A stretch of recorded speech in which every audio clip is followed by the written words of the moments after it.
मेरा नाम है हरिया, मैं काम करता हूँ बहुत बढ़िया, खाता हूँ खाना और रोज गाता हूँ गाना।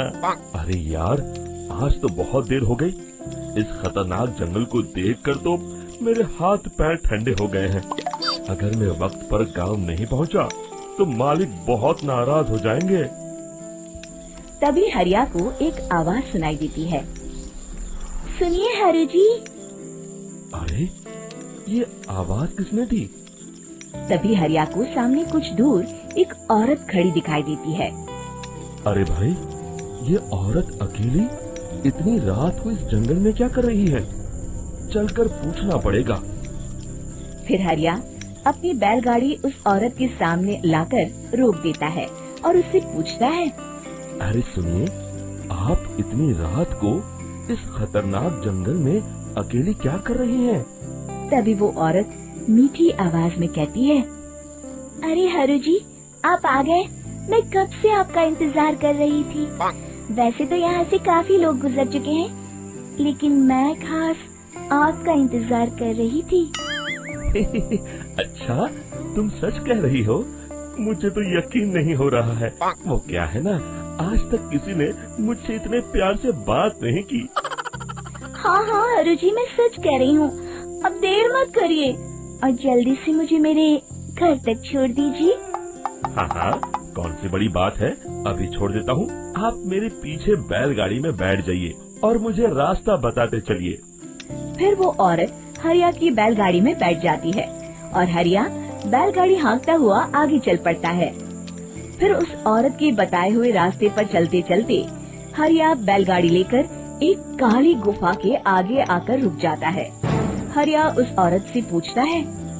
हाँ देवी जी, आपका घर कहाँ है? यहाँ तो एक गुफा के अलावा और कुछ नहीं है। तभी अचानक वो औरत हवा में उड़ने लगती है। देखते ही देखते उसका सुंदर रूप एक डरावनी चुड़ैल में बदल जाता है और वो जोर जोर से हंसती है।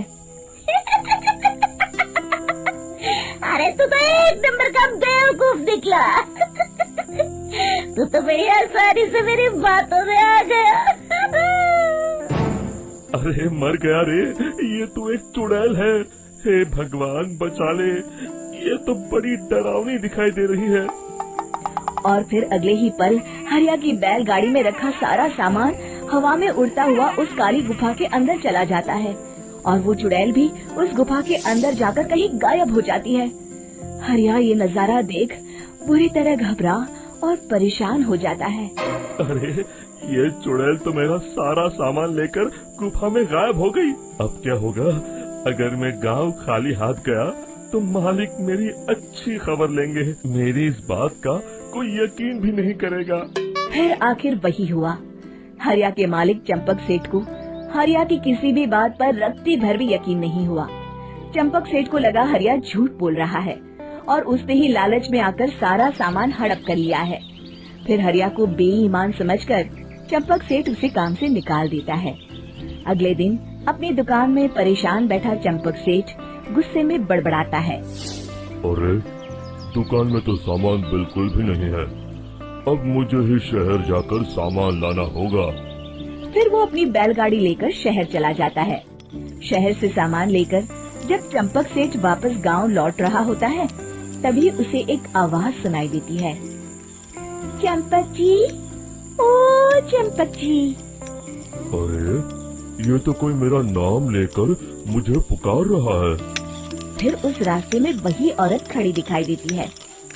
फिर क्या था, हरिया की तरह चंपक सेठ भी उस औरत के पास अपनी बैलगाड़ी लेकर जाता है और वो भी उसकी चिकनी चुपड़ी बातों के मुंह जाल में फंस जाता है। फिर चुड़ैल उसे भी अपनी गुफा तक ले जाती है और उसका सारा सामान लेकर गुफा में गायब हो जाती है। बेचारा चंपक सेठ लाचार होकर खाली हाथ गांव लौट आता है। फिर ये उस जंगल में रोज की बात हो जाती है। जो कोई भी शहर से कुछ लेकर गांव की तरफ लौटता, वो चुड़ैल उसे बेवकूफ बनाकर उसका सारा सामान लेकर गुफा में गायब हो जाती। एक दिन हरिया एक लकड़हारे को उसी जंगल की तरफ जाते हुए देखता है। फिर हरिया उसे रोकते हुए कहता है। अरे भाई, क्यों अपनी मौत को दावत दे रहे हो? मेरी बात मानो, आगे जंगल में मत जाओ, वहाँ एक बड़ी भयानक चुड़ैल रहती है। लकड़हारा हरिया की बातों को नजरअंदाज करते हुए कहता है, अरे भाई, मुझे पहले ही बहुत देर हो चुकी है, मुझे जाने दो भाई। शाम तक लकड़ियाँ काट कर शहर के बाजार में बेचना है। तुम अपनी ये कहानी किसी फुर्सत में बैठे इंसान को सुनाओ, अब मैं तो चला। इतना कहकर लकड़हारा वहाँ से आगे जंगल की तरफ चला जाता है। फिर अगले दिन गांव के मुखिया के घर के बाहर बहुत सारे लोग जमा हो जाते हैं।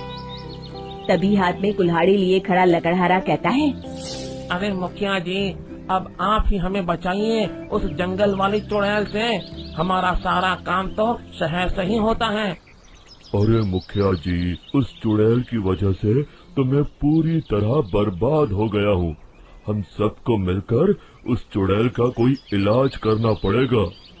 तभी भीड़ में खड़ा वीरा कहता है, आप लोग चिंता मत करिए, कल से वो चुड़ैल किसी को नहीं लूट पाएगी। मेरे पास एक बहुत अच्छी तरकीब है। तभी चंपक सेठ उसका मजाक उड़ाते हुए कहता है, अरे तेरा नाम वीरा है तो क्या हुआ? तूने अभी उस चुड़ैल को देखा नहीं है? जाकर अपना काम कर, बड़ा आया। तब मुखिया जी कहते हैं, नहीं चंपक सेठ, मुझे लगता है हमें इस लड़के को एक मौका देना चाहिए।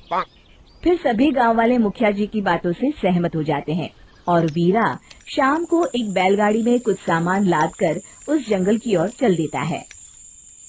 वीरा, ओ वीरा, कहाँ जा रहा है? तभी वीरा मुड़ के देखता है, वही चुड़ैल एक औरत के रूप में खड़ी है। अरे बहन जी, मैं आपको ही ढूंढ रहा था। देखिए, मैं आपके लिए क्या लाया हूँ। अरे वाह, तो खुद मेरे लिए इतना सामान लाया है। तू ही अकेला गांव में समझदार है। जरा देखो, मैं भी खोल के, बड़े भूख लगी है। जैसे ही चुड़ैल उस सामान पर से कपड़ा हटाती है, एक भगवान शिव की तेज रोशनी उसके अंदर मूर्ति से निकलती है और चुड़ैल अपने असली रूप में आकर जलने लगती है।